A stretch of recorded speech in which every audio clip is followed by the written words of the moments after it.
الحمد لله وكفى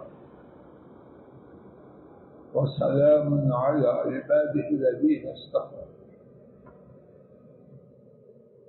لوگوں نے اپنے لیے عقل و دانش کے سمجھدار ہونے کے عجیب عجیب معیار بنا رکھے. لوگوں کی ایک بڑی تعداد یہ سمجھتی ہے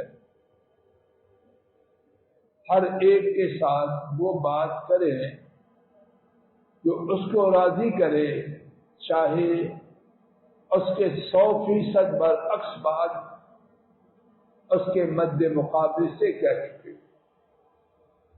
باپ اور بیٹے ان میں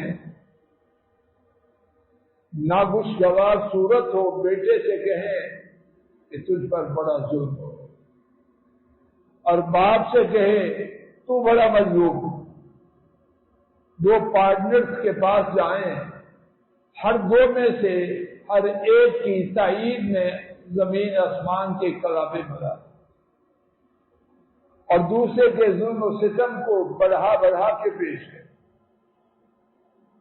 بیوی کو خاوند کے بارے میں، خاوند کو بیوی کے بارے میں الٹی الٹی باتیں. بندہ ایک، منہ دو. اور اگر کوئی تنبیہ کرے کہ تجھے کیا پتا ہو، دنیا میں رہنے کا یہی طریقہ ہے، یہی طریقہ ہے. اور یہ عرش والے رب کے ہاں اس طریقے والے کم نصیب کے بارے میں فیصلہ سنیے.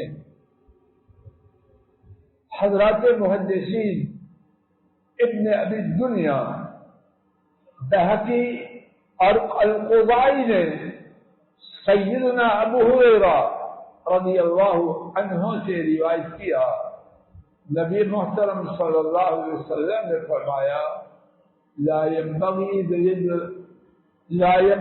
لذي الوجهين ان يكون امينا عند الله. یہ دو چہروں والا اللہ کے ہاں امانت دار ہونے کے قابل نہیں. اللہ کے ہاں کیا ہے؟ خائن، کھوٹا. تو جو اللہ کے ہاں کھوٹا ہے وہ کسی کام کا ہے؟ اللہ کھوٹے ہونے سے پہلے لے جائے. اللہ کے ہاں کھوٹا تو کھڑا کہاں ہوگا؟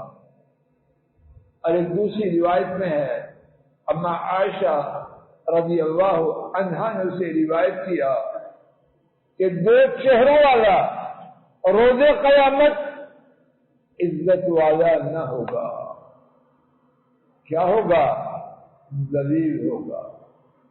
کہ بڑا سیانہ بننے والا اس کے بارے میں کچھ بکے، اس کے بارے میں کچھ بنے بکے، تاکہ دونوں کے بہت اچھا ہے.